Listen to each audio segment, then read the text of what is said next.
Life is a collection of changes, so don't avoid changes.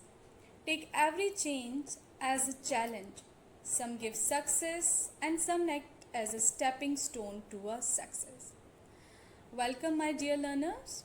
Today I am going to take the topic biomolecule of class 11 subject biotechnology. It comes under unit 2 and is first chapter of unit 2. So let's begin with our topic biomolecule. As you have already know about the various molecules that are found inside the organisms. They can be carbohydrates, proteins, lipids, chromosomes, or you can say nucleic acid, DNA and RNA. You know that these are the various molecules that are found inside our body. They are also the part of the cell. So basically, what are biomolecules? Biomolecules are all the molecules that supports the life, that supports the biological function, or you can say that supports the biological process that are taking place inside the cell. If an organism is performing its function, obviously it means that its cell are functioning properly. And how the cells are functioning properly? They are functioning with the help of these biomolecules. So let's see how we can study, how we can characterize these biomolecules in our body. So biomolecules can be characterized, or you can say categorized, on the basis of size, structure, biological function they perform. Also in class and category wise we can characterize them. So let's study on basis of size how we are going to divide the biomolecules, or we group them into two forms or two classes, that is micromolecules and macromolecules. Micromolecules are generally considered as those biomolecules whose size is below 1000 Dalton. They are considered under the acid soluble pool. Also, these micromolecules, they are the building blocks for the macromolecules. They are the building blocks for macromolecules. And what are these micromolecules are? Let's compare them through a chart. Before this, macromolecules then are considered to be having the size above 1000 Dalton. Let's see. Here's the chart where you can see the differences between the various types of biomolecules based on their sizes. So they can be of macromolecule or micromolecule. The macromolecules have the size above 1000 Dalton, whereas micromolecules have size below 1000 Dalton. Example of macromolecules, already I started with the slide: polysaccharide, nucleic acids, proteins and lipids. Whereas micromolecules are below 1000 Dalton, and their examples are amino acids, sugars, nucleotides, fatty acids, sphingosine, etc.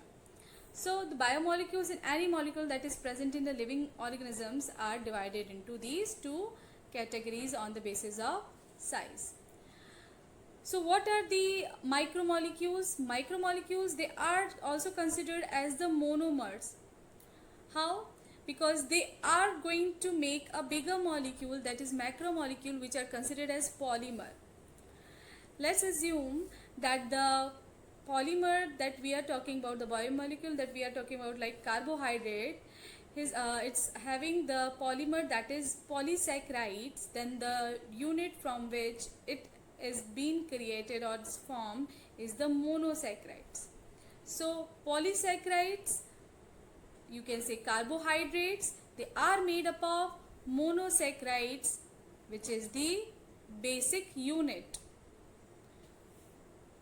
Likewise, if we consider the example of protein, if we consider protein to be a polymer macromolecule, then the unit which form this macromolecule are the amino acids, and there are 20 types of amino acids. found in nature that we will learn in our next session.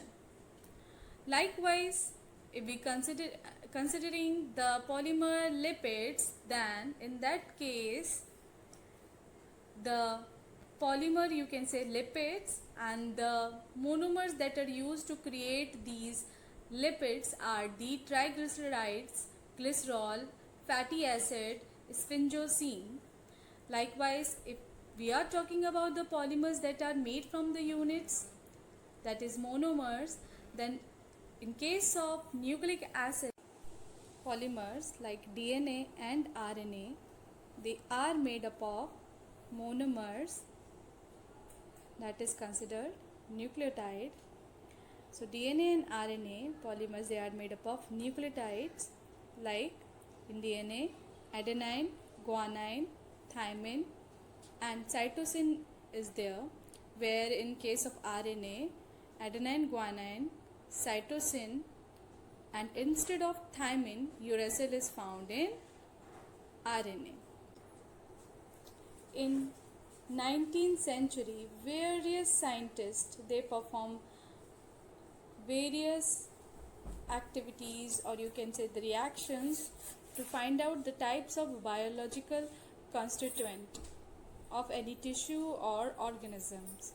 So what they do, they extract out the biological substance out of the tissues. So biological extract was taken out or removed from the tissues and undergone various reactions. So in 19th century, chemists, physicists, microbiologists, biologists, etc., they studied the various constituent, whether it belong to animal cell, plant cell, or microorganisms. These extraction of pure substances from the biological tissues using the acids, alkali, and organic solvent treatment to find out the various presence of various biomolecules in these biological extracts. So they use the chemical like alkali, acids, and organic solvent for their reaction with these biological constituents. So like they use the sheep extract, where the sheep fat reacts with the alkali to give out the glycerine and fatty acids. Glycerine and fatty acids. This method is also known as saponification. In next case, they use the albuminoid substance, and it was broken substance was break into the urea and uric acids. Likewise, they to find out the presence of proteins, they also performed the hydrolysis of proteinaceous compound using acids. Proteinaceous compound using acids. And what it released different amino acids that were linked in a chain in the protein structure. Also, Friedrich Miescher,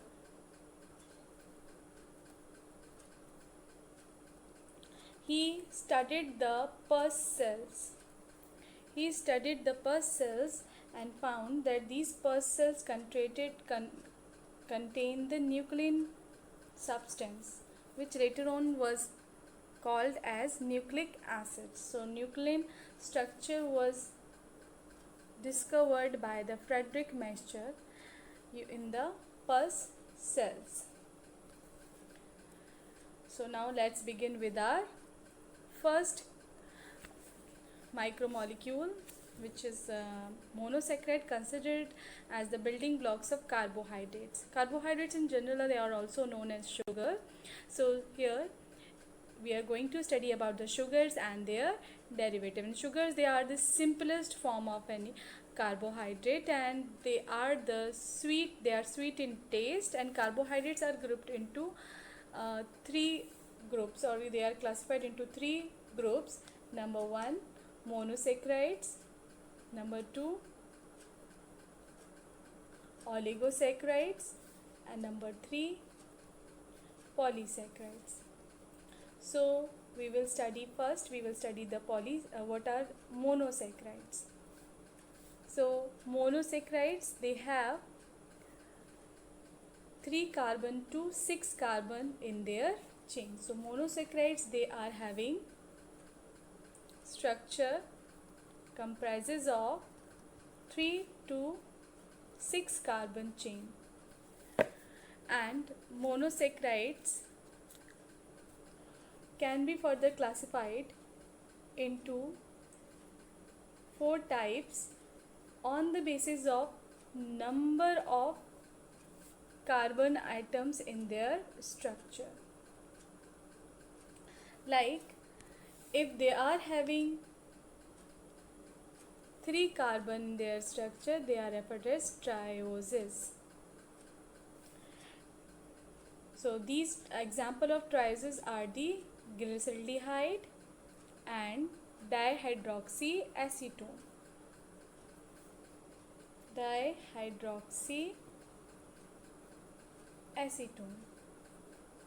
Likewise, the monosaccharides with the 4 carbon in their structure, 4 carbon chain, they are referred as tetroses. Example are erythrose. Likewise, the monosaccharides that consist of 5 carbon in their structure. 5 carbon in their structure, they are referred as pentoses. And the very best example of is the ribose sugar, which is the part of DNA and RNA polymers.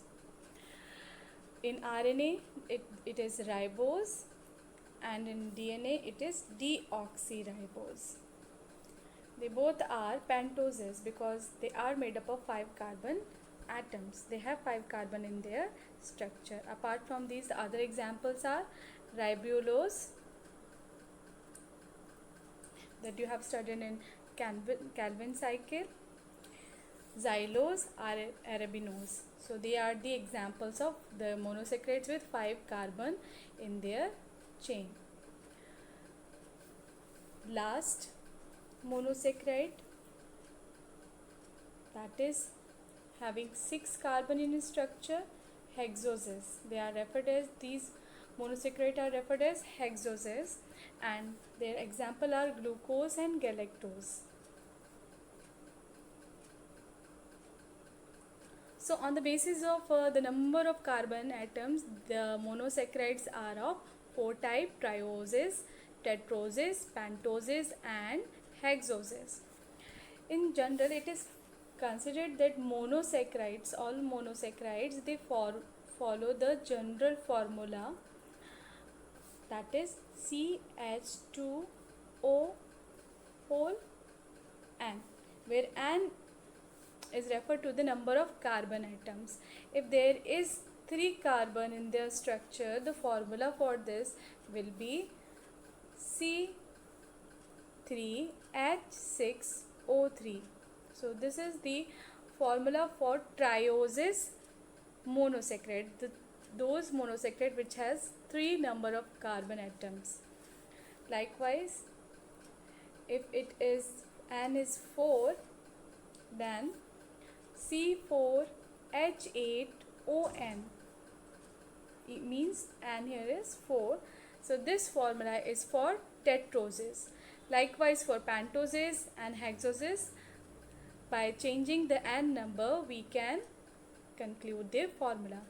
But exceptions are there where some monosaccharides do not follow this general formula. They do not follow this general formula. The examples are of pentoses like deoxyribose sugar. It has formula C5H10O4, one less oxygen. second rhamnose. 6 carbon monosaccharide but lack 1 oxygen. So here two examples of exception that do not follow that formula. Now we can also classify carbohydrates on the basis of functional group they carry. Like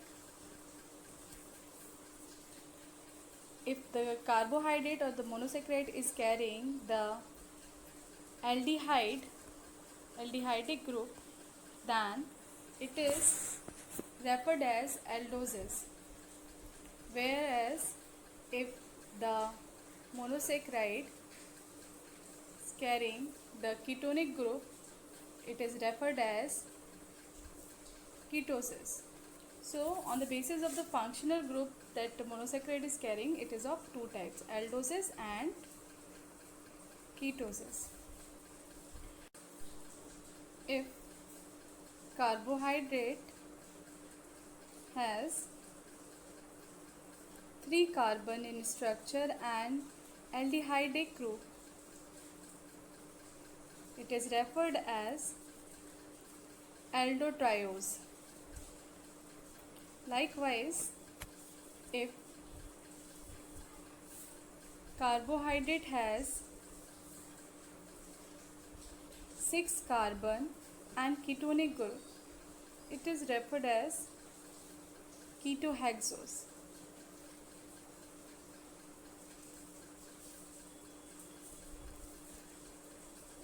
So likewise, we can name the different carbohydrates based on their number of carbon atoms and the aldehydic group.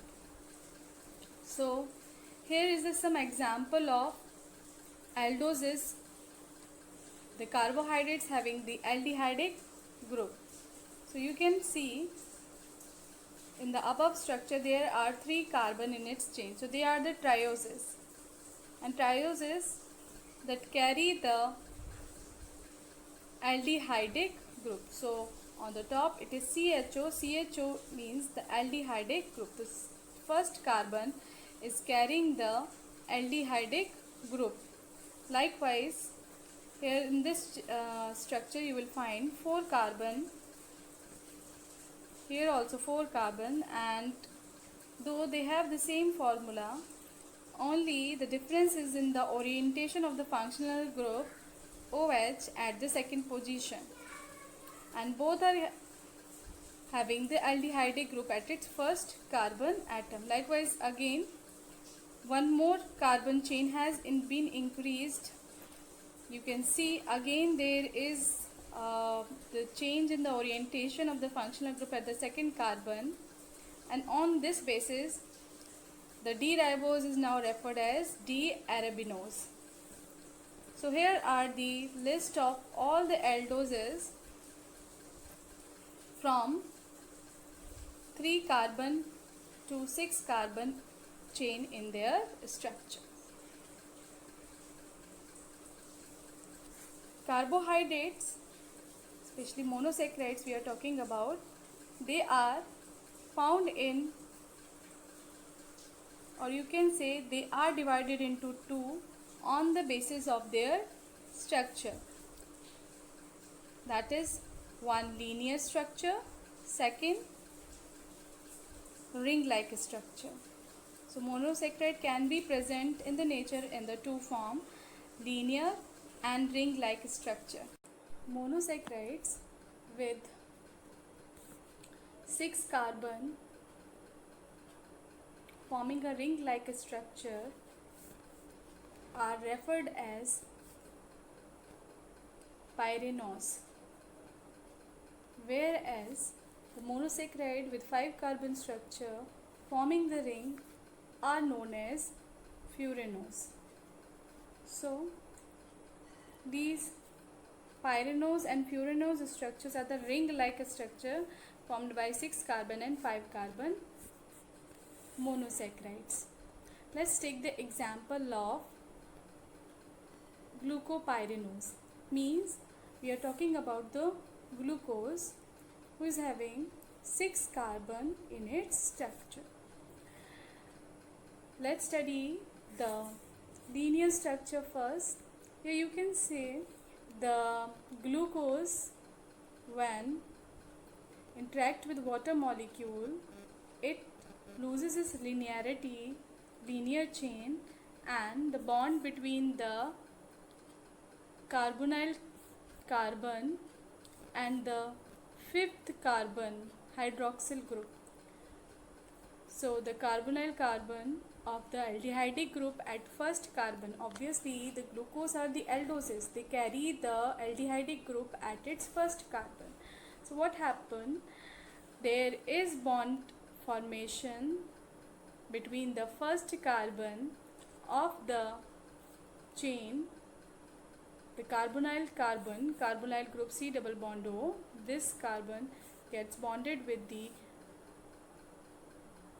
oxygen of hydroxyl group of fifth carbon, hydroxyl group oxygen of the fifth carbon, and there is the formation of ring-like structure.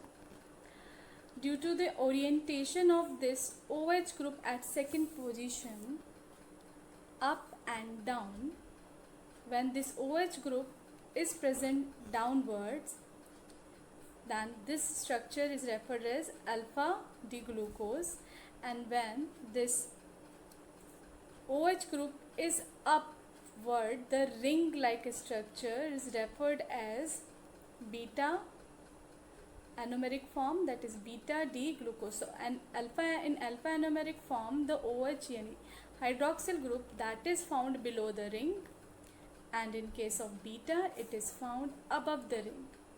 So due to the orientation of these OH group up and down the ring structure leads to the formation of alpha and beta anomeric form of monosaccharides.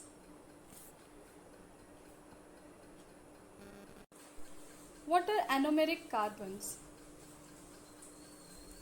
Anomeric carbon are those carbon atoms which carry the functional group either aldehyde or ketone group. Like in case of triosis, keto triose versus aldo triose. Let's see their structure. Though they both are having the same formula, C3H6O3. Also aldo triose have the same formula, C3H6O3. Difference is due to the presence of ketonic group and aldehydic group. So let's see their structure. Aldo triose. One example we are going to take is the glyceraldehyde.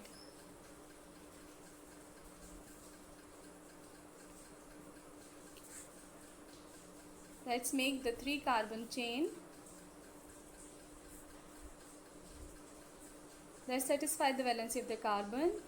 CH2OH, CH, OH,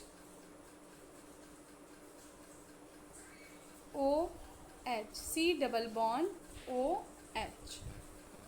Okay, this is the aldehyde group. Number of carbon 1, 2, 3.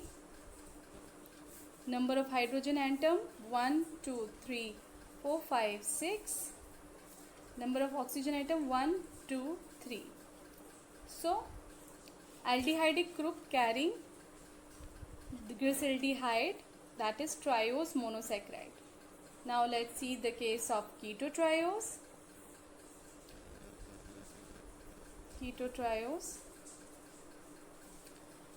Example, dihydroxyacetone.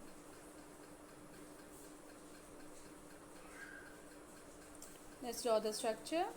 C double, make the carbon chain first. C, 3 carbon in the chain, CH2OH, ketonic group CH2OH.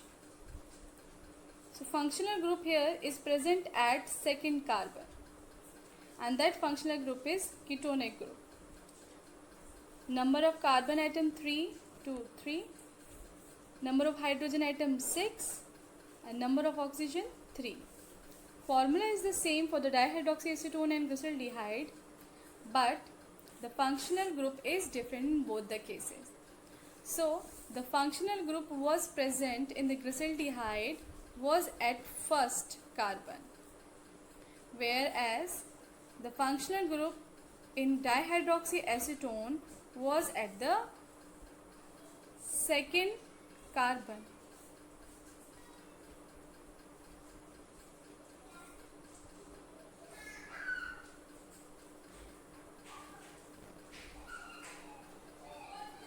So here is the orientation of the structure, how it is present. CH2OH, CH2OH.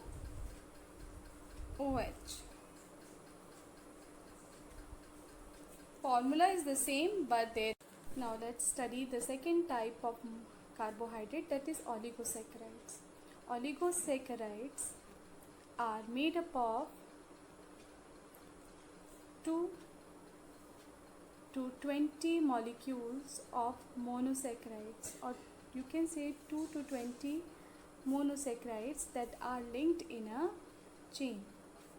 These monosaccharides can be same or different. They can be same or different. They can further be classified as disaccharide,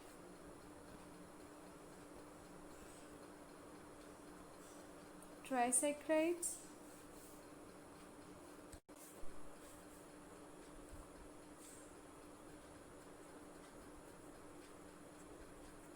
tetrasaccharides.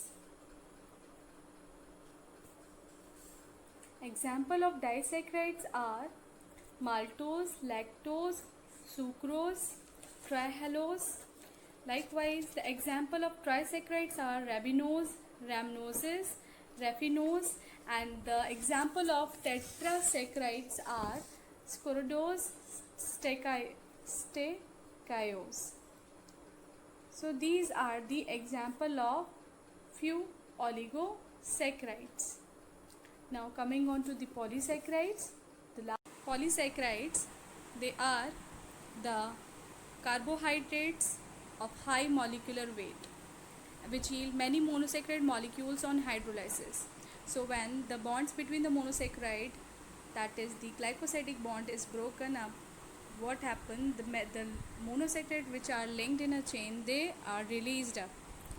Polysaccharide is basically made up of more than 20 monosaccharide molecules, or more than 20 monosaccharides that are linked in a chain.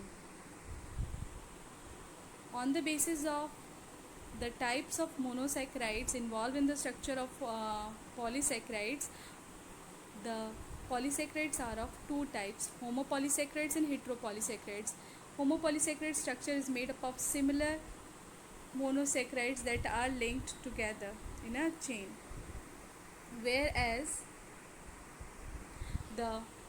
in case of heteropolysaccharides, different monosaccharides, they are linked in a chain to form this heteropolysaccharide structure.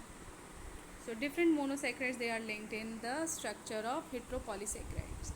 Now we talk about the difference between the monosaccharides and oligosaccharides with that of the polysaccharide. It is found that the monosaccharides and oligosaccharides, they are sweet in nature, they are soluble in water, and they have crystalline structure. Whereas if we talk about the heteropolysaccharides, they are tasteless and they are amorphous in structure, or you can say amorphous in nature, and they are generally insoluble in water. That's all about the polysaccharides. We will study about the chemical properties of carbohydrates in our next session. Thank you.